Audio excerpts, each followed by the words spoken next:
கறி சாப்பிடாமல் இருப்பது மட்டுமல்ல நோன்பு, கண்ணீரோடு கடவுளிடம் திருவது நோன்பு.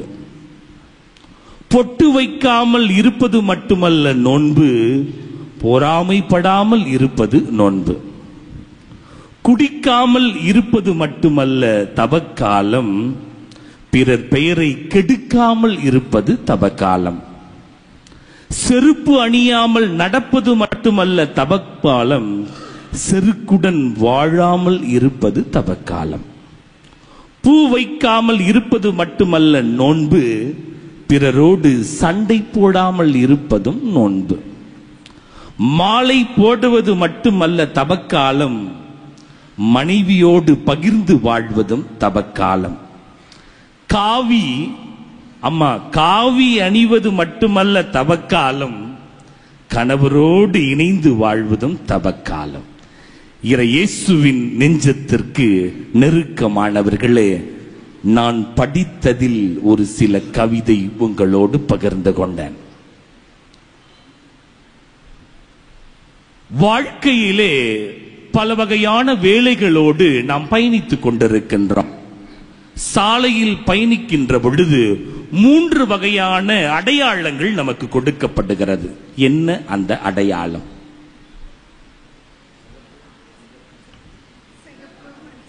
சிலுவ பாதையா? சிகப்பு, பச்சை, மஞ்சள்.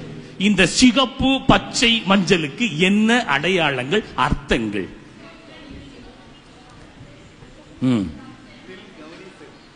அழகு, அவ்வளவுதான். நில், கவனி.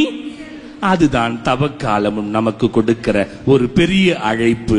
வாழ்க்கையிலே பல வகையான போராட்டங்களோடு வாழ்ந்து கொண்டிருக்கின்றோம். குழந்தையை படிக்க வைக்க வேண்டும், வீடு கட்ட வேண்டும், கார் வாங்க வேண்டும், வாடகை கொடுக்க வேண்டும், சம்பாதிக்க வேண்டும் என்று ஓடிக்கொண்டே இருக்கின்ற நம்மை பார்த்து ஒரு நிமிடம் நில் என தாயாம் திரு அவை அழைக்கிறது.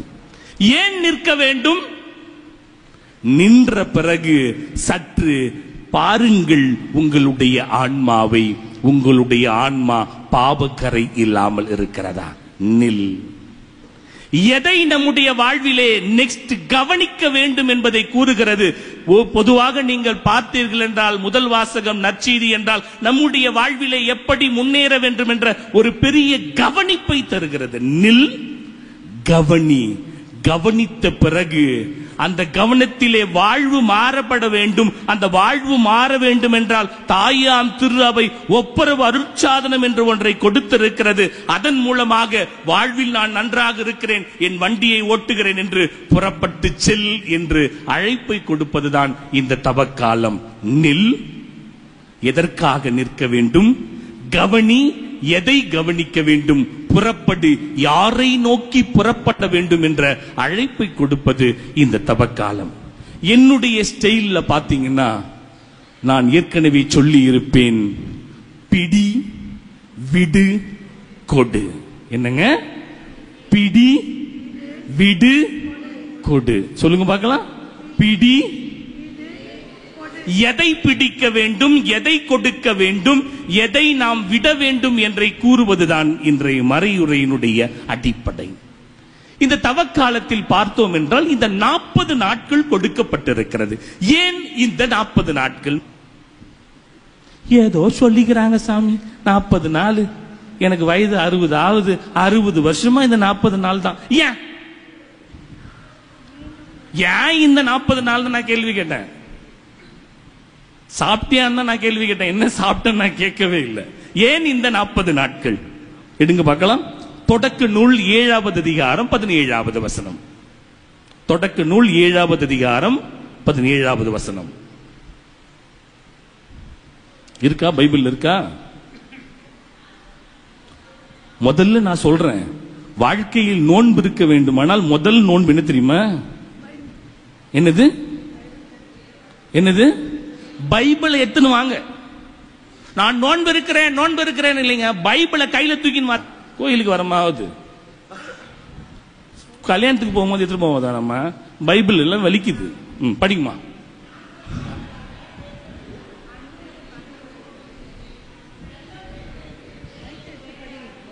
40 நாள் வந்துருச்சா? அடுத்து பாருங்க, எண்ணிக்கை 32வது அதிகாரம் 13வது வசனம். சும்மாலாம் இல்லைங்க, தாயாம் திருவை ஒவ்வொரு எழுத்திற்கும் அவ்வளவு அர்த்தங்கள். ஒரு 10 வசனம் கிட்ட இருக்குது. ஏன் இந்த 40 நாட்கள் என்று படிங்க பார்க்கலாம்.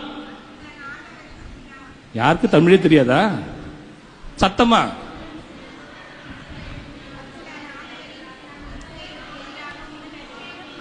இப்பாலை நிலத்தில் 40 ஆண்டுகள் அவர்களை வந்துச்சா? 40. நீங்க பைபிள் எடுத்து வர மாட்டீங்க, என்ன பண்றது? நானும் மாறிட்டேன். விடுதலை பயணம் 24வது அதிகாரம் 18வது வசனம். மோசே மேகத்தின் இடையே புகுந்து மலை மேல் ஏறி சென்றார். மோசே மலையில் 40 பகலும் 40 இரவும் தங்கி இருந்தார். எசேக்கியேல் 4வது அதிகாரம் 6வது வசனம். பைபிள் இருக்கு. என்ன? இதை நீ செய்த பின் மீண்டும் உன் வலப்பக்கமாய்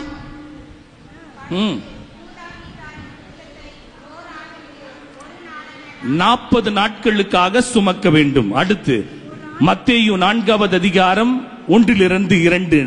இயேசு 40 நாட்கள். பாத்தீங்களா? நன்றாக யோசித்து பாருங்கள். இந்த 40 நாட்கள் என்பது ஒரு சாதாரணமானதல்ல. தாயாம் திருவை அந்த அளவு விவிலியத்தினுடைய அடிப்படையிலே இந்த 40 நாட்களை அமைத்திருக்கிறது. இந்த 40 நாட்கள் ஆண்டவரோடு நம்மை இணைக்கின்ற வகையிலே நம்மை மாற்றிக்கொள்ள வேண்டும். அடுத்து வருவோம். திருவருகை காலம் என்றால் என்ன? நான் கேட்கிற கேள்வி கரெக்டா போய் சொல்லுங்க பார்க்கலாம். திருவருகை காலம் என்றால் என்ன? நான் அந்த திருவருகை காலத்தில் சொன்னேன். சூப்பர்மா, ப்ளூ கலர்மா, கரெக்ட்மா. ஆண்டவர் நம்மை தேடி வருவது திருவருகை காலம். அப்ப தவக்காலம்னா அவ்வளவுதாங்க, முடிஞ்சு போச்சுங்க. நாம் ஆண்டவரை தேடி செல்கின்ற காலம் இந்த தவக்காலம். இந்த தவக்காலத்திலே நான் உங்களுக்கு சொன்னது போல 3 சொன்னேன். என்னது? இந்த 3ஐயும் நாம் சற்று விவிலியத்தினுடைய அடிப்படையிலே பார்ப்போம். முதலிலே அழகாக சொல்லி இருக்கிறார்கள். இந்த வசனம் புதன்கிழமையில் இருந்து இன்று வரை இந்த முதல் வாசகம்லாம் படிச்சீங்கன்னா அப்படியே நாக்கையும் இதயத்தையும் கிழிச்சிருக்கணும். கிழிச்சுதா? படிச்சீங்களா? முதல் வாசகம் கேட்டீங்களா? விபூதி புதனிலிருந்து இன்று வரை அந்த முதல் வாசகம் பாத்தீங்கன்னா, பிரசங்கத்துக்கு நீங்க வேணவே வேணாம், பிரசங்கமே வைக்க வேணாம், பால் தின லீவ் விட்டுறலாம். அந்த அளவு அவ்வளவு ஆழமான வார்த்தைகளுங்க. நோன்பை பற்றி அவ்வளவு தெளிவாக கொடுத்திருக்கிறார்கள். நோன்பு என்றால் என்ன? ஃபாஸ்டிங். நீங்கள் ஆங்கிலத்தில் சொன்னீங்க. நோன்பு என்றால் என்ன? பாரு, 40 நாள் கேட்டேன், தெரியல. நோன்பு என்றால் என்ன? எடுங்க பார்க்கலாம். எசையா 58வது அதிகாரம். கடவுள் எதிர்பார்க்கிற நோன்புக்கும் நாம் செய்கிற நோன்புக்கும் எவ்வளவு வித்தியாசங்கள் இருக்கிறது. எசையா 58வது அதிகாரம் 5-9 படிமா. ஒருவன் தன்னை ஒடுக்கிக் கொள்ளும் நாளையா நான் உண்ணா நோன்பின் நாளாக தெரிந்து கொள்வது? ஒருவன் நாணலை போல் தன் தலையை தாழ்த்தி சாக்கு உடையையும் சாம்பலையையும் அணிந்து கொள்வதா? எனக்கு புரியுதா? அன்று சாக்கு உடை, நாம் எல்லாம் காவி உடை போட்டுங்க, அண்டர்லைன் பண்ணிக்கங்க. அடுத்து, இதையா நீங்கள் நோன்பு என்றும் ஆண்டவருக்கு உகந்த நாள் என்றும் அழைக்கின்றீர்கள்? கொடுமை தலைகளை அவிழ்ப்பதும் நுகத்தின் பிணைகளை அறுப்பதும் ஒடுக்கப்பட்டோருக்கு விடுதலை செய்து அனுப்புவதும் எவ்வகை நுகத்தையும் உடைத்தது அன்றோ நான் தேர்ந்து கொள்கின்ற நோன்பு. எவ்வளவு அழகா 6வது வசனம் பாருங்களேன். கடவுள் எதிர்பார்க்கிற நோன்பு நாம் எல்லாம் எதிர்பார்க்கிறோமே. மீன் சாப்பிடல, கறி சாப்பிடல, முட்டை சாப்பிடல. உண்மையான நோன்பு பாருங்க, கொடுமை தலைகளை அவிழ்ப்பதும் நுகத்தின் பிணைகளை அறுப்பதும் ஒடுக்கப்பட்டோருக்கு உரிமை வாழ்வு கொடுப்பதும் அன்றோ நான் எதிர்பார்க்கிற நோன்பு. 7வது வசனம் இன்னும் அருமையா இருக்கு பாருங்களேன். பசித்தோருக்கு உங்கள் உணவை பகிர்ந்து கொடுப்பதும் தங்க இடமில்லா வறியோரை உங்கள் இல்லத்திற்கு அழைத்து வருவதும். முடியுமா? முடியுமாமா? முடியுமா? உண்மையை சொல்லுங்க. நான் கூட தான் சொல்றேன், தங்க இடம் இல்லாம ஏமா ரோட்ல பத்துறீங்க, எல்லாம் என் ரூம்ல வந்து பத்துக்கணும். என்ன சொல்லுவார் என் பங்கு சாமியாரு? நீ முதல்ல பொட்டி எத்தனை வீட்டுக்கு போடான்றார். ஆனால் இருப்பதை அவர்களோடு பகிர்ந்து கொள்ள சில காரியங்கள் நம்மால் முடியுமே. 2 வேளை கட்டிட்டு ஃபாஸ்டிங்னு காலையில சாப்பிடாதவங்களாம் கை தூக்க வேணாம். வேணாம் வேணாம் வேணாம் வேணாம் வேணாம். அந்த 2 இட்லியும் கெட்டி சட்னியும் வடையும் என்ன பண்ணீங்க? மிச்சம். அவ்வளவுதானே. காலையில நம்ம சாப்பிடல, நிறைய பேர் சாப்பிடல, உண்மைதானே. எல்லாரும் முகம் வாடி இருக்கு பாருங்க. அந்த கெட்டி சட்னியும் இட்லியும் வடையும் எங்க? புரியுதா? அதை சேமித்து வைத்து ஏழைகளுக்கு கொடுத்தீர்கள் என்றால் கடவுள் எதிர்பார்க்கிற நோன்பு. இணைச்சட்டம் 30வது அதிகாரம் 15வது வசனம். விவிலியத்தினுடைய அடிப்படையிலே மறையுரை சொல்றேன், என் கதையெல்லாம் விடல. இதோ பார். என்னங்க எனக்கு வர வர குண்டா இருக்குன்னா கண்ணு தெரிய மாட்டுதுங்க. வாழ்வையும் நன்மையையும் சாவையும் தீமையையும் இன்று நான் உனக்கு நல்லா கவனிக்கணும். என்ன கொடுக்கிறார் கடவுள்? 2 கையிலையும் தேனையும் கொடுத்திருக்கிறார், விஷத்தையும் கொடுத்திருக்கிறார். தேனா விஷமா? தேன். என்னது? ஆனால் தேனை நாம் தேர்ந்தெடுப்பதில்லை. விஷத்தை குடிச்சு குடிச்சு குடிச்சு விஷத்தை கக்கினே இருக்கிறோம். பல நேரங்களிலே நம்முடைய வாழ்விலே ஜே அதிகமாக இருக்கிறது, ஏ அதிகமாக இருக்கிறது. என்ன அந்த ஜே? ஜலசி. ஏ அதிகமாக இருக்கிறது. என்னது அது? சொல்லுமா, சத்தமா, வெறி குட்டுமா, ஆங்கர்மா, மூக்கு மேல கோபம் வருதேமா. அப்ப என்னமா பாஸ்டிங்? வந்தம் பத்தியா? எங்க பங்கு சமையல் வந்தா இவ்வளவு அழகா பிரசங்கம் முடிப்பார். இவன் வந்தா ஜவ்வு முட்டாய் மாதிரி இழுப்பான், மூக்கு மேல கோபம் வருதே. நான் சொல்றதா? இந்த SORRYக்கு மதிப்பே இல்லைங்க. சாரி, நான் சாப்பிட்ற பூரின்னு போயிடுறோங்க. என்னங்க? சாரி, நான் சாப்பிட்ற பூரியை உடைச்சு பார்த்தா ஒண்ணும் இல்ல, நம்ம சாரிலையும் ஒண்ணும் இல்ல. செய்யறதெல்லாம் பேசுறது, எல்லாத்தையும் செஞ்சு விட்டு சாரி சாமி மன்னிச்சுக்கோ, உன் சாரிய குப்பையில போட. அதான் சொன்னேன், சாரி பல நேரங்களிலே நம்முடைய வாழ்விலே பூரியாகவே இருக்கிறது. பூரி உப்பி ஒண்ணு இல்லையோ அதே போல் நம்ம சாரியில மதிப்பே கிடையாது. யோசித்து பாருங்கள். அதுதான் நோன்பு. மத்தேயு 4வது அதிகாரம் 1வது வசனம்.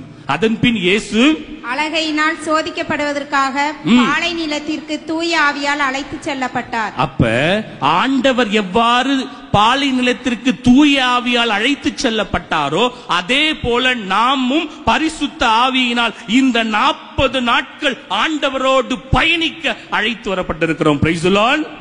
சந்தோஷமா இருக்கலாம் சொல்லுங்க பார்க்கலாம். Praise the Lord. கடுப்பா இருக்கலாம் சொல்லுங்க பார்க்கலாம். Praise the Lord. இருக்கு இருக்கு இருக்கு இருக்கு இருக்கு 2-3 பேர் இருக்கு நம்மளுக்கு. மத்தேயு 17வது அதிகாரம் 21வது வசனம். இவ்வகை இறை வேண்டலினாலும் என்னங்க? பேய் இருக்கா? பேய் இருக்கா? தவக்காலத்துல சொல்றேன், பேய் இருக்கா? தவக்காலத்துல இந்த பேய் இருக்கா? அங்க இருக்கா? மூஞ்ச போய் பாருங்க கண்ணாடில. கோவன் ஒரு பேய், பொறாமன் ஒரு பேய், பத்தியாடி அந்த பேச்சு இருக்கும் பாருங்க. மத்தவங்களை பத்தி குறை சொல்ற வாய், அண்டா வாய், நார்ன வாய் சும்மாவே இருக்காது. உங்க வீட்டுல என்ன சாப்பாடு? சிக்கன் ஸ்மெல் வருது. சிக்கன் ஸ்மெல் வந்தானா மட்டன் ஸ்மெல் வந்தானா நீ தானே தவம் இருக்கிற? ஏன்னா நான் தின்னால மத்தவனு தின்னக்கூடாது. தவம் இருக்கிறது யாரு?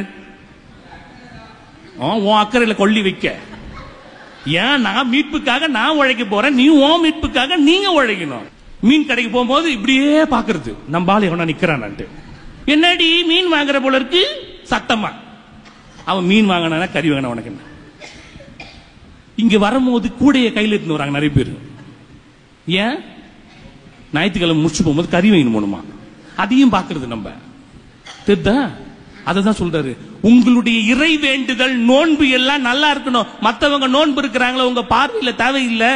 மத்தேயு முடிஞ்சிச்சா 17:21. அதுதான் நாம் இருக்க வேண்டும். பழைய ஏற்பாட்டில் பார்க்கிறோம் நோன்பு எல்லோரும் இருந்தார்கள். 1 சாமுவேல் 31:13 பார்க்கின்றோம் இறந்தவர்களுக்காக நோன்பிருந்தார்கள், இறந்தவர்களுடைய உடலை வைத்து நோன்பிருந்தார்கள். தாவீது தன்னுடைய பிள்ளைகளுக்காக நோன்பிருந்தார். யூதர்கள் துக்க நேரத்திலே நோன்பிருந்தார்கள். எஸ்தர்கள் யூதர்களுடைய மனமாற்றத்திற்காக மீட்புக்காக நோன்பிருந்தார். இப்படி இவ்வளவோ காரியங்கள் இருக்கிறது. அதையெல்லாம் சொன்னால் ஒரு நாள் தியானம் போயிடும்.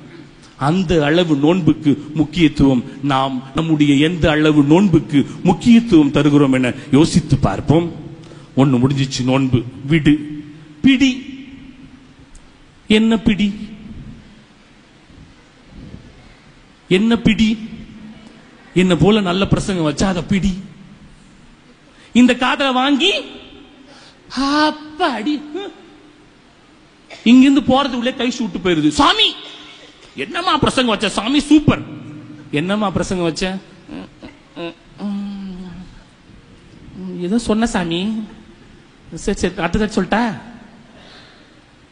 அதான் சொல்வாரு, விதைப்பது எல்லாம் பல நேரங்களிலே உள்ளங்களில் விதைப்பது கிடையாது, பாறைகளிலும் வழியோரங்களிலும் விதைக்கப்பட்ட விதைகளாக இறைவார்த்தைகளை நாம் கேட்டுக்கொண்டிருக்கின்றோம். அதனால்தான் அந்த இறைவார்த்தை நம்முடைய வாழ்வில ஒர்க் ஆறதில்லை. அதை பிடிங்க, இறைவார்த்தையை பிடிங்கள். இரண்டாவது, ஆண்டவரை சிக்கென பிடித்துக் கொள்ளுங்கள். எப்பொழுதும் ஆண்டவர் ஆண்டவர் ஆண்டவர் ஆண்டவர் ஆண்டவர் இயேசு என்று இருந்து கொண்டே இருங்கள். நல்ல காரியங்களை பிடித்துக் கொள்ளுங்கள், நற்செயல்களை பிடித்துக் கொள்ளுங்கள். உங்கள் வாயிலிருந்து வருகின்ற வார்த்தைகள் நல்ல வார்த்தைகளாக இருக்கட்டும், அதை பிடித்துக் கொள்ளுங்கள். நல்ல உள்ளங்களை பிடித்துக் கொள்ளுங்கள், நல்ல உறவுகளை பிடித்துக் கொள்ளுங்கள். நம்மோடு அன்பை பகிர்ந்து கொள்கிறார்களே அவர்களை பிடித்துக் கொள்ளுங்கள். அதுதான் உண்மையானது. அதுக்கு அடுத்து என்ன? கொடு, தர்மம் இருக்குதா? நீதிமொழிகள் 19வது அதிகாரம் 17வது வசனம், ஏழைகளுக்கு இறங்கி உதவி செய்கிறவன் ஆண்டவருக்கு கடன் கொடுக்கறாங்க. ஏங்க எல்லாருக்கும் கடன் கொடுத்துருப்பீங்க, வட்டி கொடுக்குறீங்களா, கடன் கொடுக்குறீங்களா? கொடுத்துக்கிற. ஆனா கடவுளுக்கு கடன் கொடுக்கிற வாய்ப்பு நமக்கு கொடுக்கப்படுகிறது. பாருங்களேன், ஏழைகளுக்கு இறங்கி உதவுகிறவன் ஆண்டவருக்கே கடன் கொடுக்கிறான். லூக்கா 21வது அதிகாரம் 1லிருந்து 4 படிக்கின்றோம்.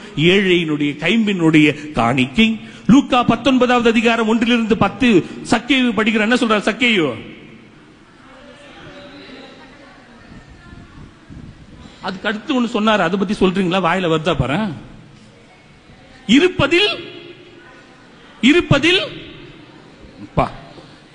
யோவான் 6வது அதிகாரம் 1லிருந்து 15 படிக்கின்றோம். சிறுவன் அது இருப்பதில் இருந்து அந்த 5 அப்பங்களை கொடுக்கிறான். ஆக நம்முடைய வாழ்விலே முதலில் எதை பிடிக்க வேண்டும், எதை விட வேண்டும், எதை நாம் செய்ய வேண்டும் என்பதை கற்றுக்கொள்வோம். கடைசியா ஒரு சின்ன டிப்ஸ் சொல்றேன். அந்த டிப்ஸ் நீங்க கடைபிடிச்சீங்கன்னா நல்லா இருக்கும். உங்களுடைய வாழ்விலே முதல்ல என்ன உணவு போட்டிருக்கு பாருங்க, படிங்க பார்க்கலாம். துரித உணவு மற்றும் போதைப் பொருட்களை தவிர்த்து உங்கள் உடலை பேணி காத்தல்.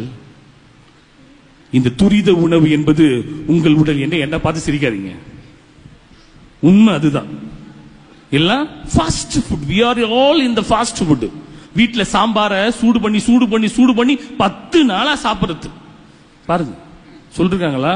துரித உணவு மற்றும் போதைப் பொருட்களை நம்மளாம் இல்ல, போதை பொருட்கள் பயன்படுத்துறோம் நம்மளாம் கிடையாது இல்லையா?